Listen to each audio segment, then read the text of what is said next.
Welcome to our channel. Today we how to disable Chase Merchant Spending Alerts easy tutorial step by step clearly. To disable Chase Merchant Spending Alerts, start by opening the Chase mobile app on your device. Log into your Chase account with your username and password. Once you're logged in, tap on the menu icon located in the upper left corner of the screen. From the menu, select Account Services. Scroll down until you find the Notifications option and tap on it. You will see a list of alert settings available. Locate the option for Merchant Spending Alerts. Toggle the switch next to Merchant Spending Alerts to the off position. A confirmation message may appear.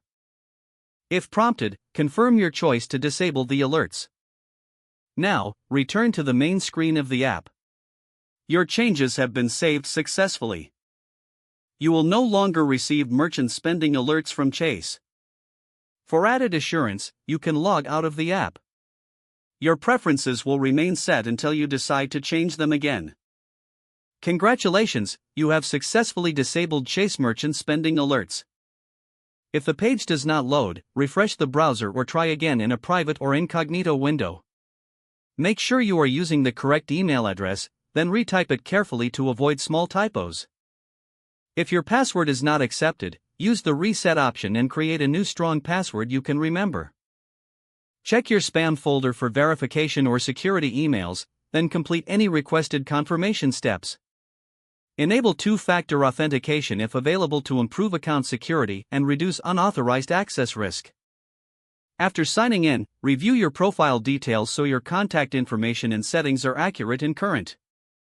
If you see an error message, note it down and try again after restarting your device and internet connection.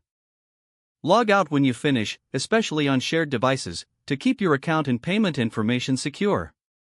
If the page does not load, refresh the browser or try again in a private or incognito window.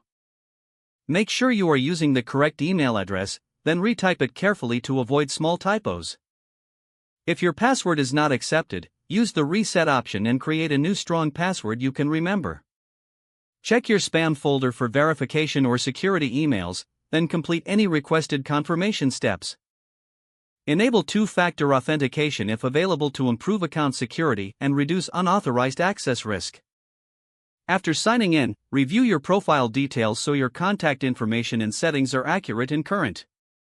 Don't forget to like this video and subscribe to our channel for more step-by-step tech guides.